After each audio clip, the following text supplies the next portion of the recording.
Pandian stores அடுத்த வர எபிசோடில் பார்த்தீங்க அப்படின்னா, மீனா பார்த்தீங்க அப்படின்னா, அவங்க குவார்ட்டர்ஸ் வீட்ல இருக்காங்க. அப்போ பார்த்தீங்கன்னா, காலையில விடிஞ்சோனே பார்த்தீங்க அப்படின்னா, எந்த ஜாமானும் இல்ல. ஸோ சமைக்கணும், பால் இல்ல, மாவு இல்ல அப்படின்னு சொல்லிட்டு செந்தில எழுப்புறாங்க. ஆனா செந்தில் பார்த்தீங்க அப்படின்னா, "என்ன அப்பா மாரி வேலை வாங்கிட்டே இருக்க, என்ன செத்த நேரம் தூங்க விடு, நிம்மதியா விடு" அப்படின்னு சொல்லிருவாங்க. அதனால பார்த்தீங்கன்னா, மீனாவும் அவங்க எந்திரிக்கல அப்படின்னு சொல்லிட்டு சமைக்காமயே விட்டுருவாங்க. அதுக்கப்புறம் மீனா பார்த்தீங்க அப்படின்னா, ஆஃபீஸ்க்கு ரெடி ஆயிருவாங்க. அப்பதான் செந்தில் வந்து எந்திரிப்பாரு. "என்ன மீனா இவ்ளோ டைம் ஆச்சு, இன்னும் என்னை எழுப்பாம இருக்க?" அப்படின்னு சொல்லிட்டு மீனாவ கேட்பாங்க. எனக்கு ஒரு காஃபி மட்டும் எடுத்துட்டு வரியான்னு சொல்லும்போது, பால் இல்லன்னு சொல்லிட்டு மீனா சொல்லுவாங்க. என்ன எது கேட்டாலும் இல்ல இல்லங்கிற, சமைச்சியா இல்லையாங்கிறாங்க.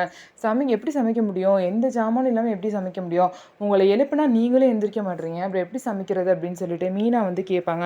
அதுக்கப்புறம் பார்த்தீங்க அப்படின்னா, மீனா வந்து நான் ஆஃபீஸ் கிளம்புறேன் அப்படின்னு சொல்லிட்டு போயிருவாங்க. அதுக்கப்புறம் மீனா அவங்க அத்தை வீட்ல போய் பார்த்தீங்க அப்படின்னா, சாப்பிட்டுட்டு ஆஃபீஸ்க்கு கிளம்பிருவாங்க.